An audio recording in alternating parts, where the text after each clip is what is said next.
Ambroise Croizat, évidemment, lui. Jamais nous ne tolérerons que ne soit renié un seul des avantages de la sécurité sociale. Nous défendrons à en mourir, et avec la dernière énergie, cette loi humaine et de progrès. C'est bien de cela dont il est question aujourd'hui. La défense et la promotion, pas uniquement une approche défensive, d'un modèle social à la française, directement issu du Conseil national de la résistance, c'est-à-dire partie intégrante de notre patrimoine républicain commun. Et c'est pourquoi la proposition de notre collègue Dharréville et du groupe GDR est évidemment à saluer, car, cela a été dit dans le propos introductif de Pierre Dharréville, elle corrige un paradoxe. Une institution essentielle de notre pacte républicain qu'il faut aller chercher au détour d'articles de la Constitution, en l'occurrence d'articles financiers.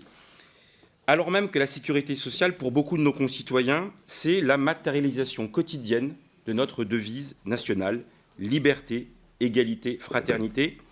Et c'est la raison pour laquelle, d'ailleurs, à travers sa formulation, même si elle n'est pas explicite sur le terme de sécurité sociale, le préambule de la Constitution de 1946 et ses alinéas 10 et 11 ont été intégrés comme partie intégrante de notre bloc de constitutionnalité actuel.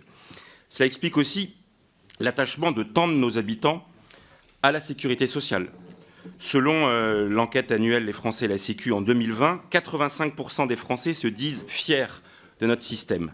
85% disent en avoir une bonne image et 88% lui expriment un fort attachement. Alors quand j'entends le Rassemblement national nous expliquer que la constitutionnalisation de la sécurité sociale constituerait un grave danger, je mesure le décalage qui peut exister entre le discours du RN et les aspirations et l'intuition fondée de la très grande majorité de nos concitoyens. La sécurité sociale est en effet une des institutions essentielles de la République, au même titre que les collectivités locales d'ailleurs, qui figurent dans la Constitution. Et avec cette constitutionnalisation de la sécurité sociale, eh bien, nous disons que dans le pacte républicain, il y a les institutions de la République, le Parlement, le gouvernement, le CESE, etc. Il y a les collectivités locales qui sont reconnues et il y a aussi la sécurité sociale. Et moi, je plaide même pour qu'à terme, et déjà le mot figure dans la proposition de Pierre Dharréville, la notion même de service public soit elle aussi érigée comme étant un principe à valeur constitutionnelle.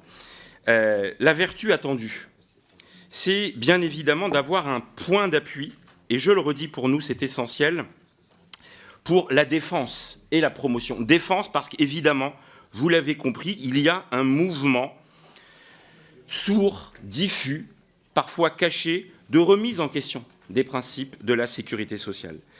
Il y a d'ailleurs aussi un mouvement financier. La singularité de la sécurité sociale, c'est un secret pour personne. Les comptes de l'État, les caisses de l'État, Bercy, pour ne pas le citer, lorgne historiquement sur cette masse financière qui échappe à la fois au principe de l'État et fort heureusement aussi qui échappe au principe du marché. Mais c'est aussi non seulement un point de défense, mais un point de promotion, parce que la sécurité sociale, elle n'a pas des frontières qui sont figées. Et le combat historique pour l'universalité, et j'assume ce terme, au rebours non pas de la préférence nationale, mais tout simplement de la généralisation de la sécurité sociale, ce combat pour l'universalité, pour l'unité, pour l'uniformité, a commencé en 1945, il doit se poursuivre et cette constitutionnalisation en sera un point d'appui.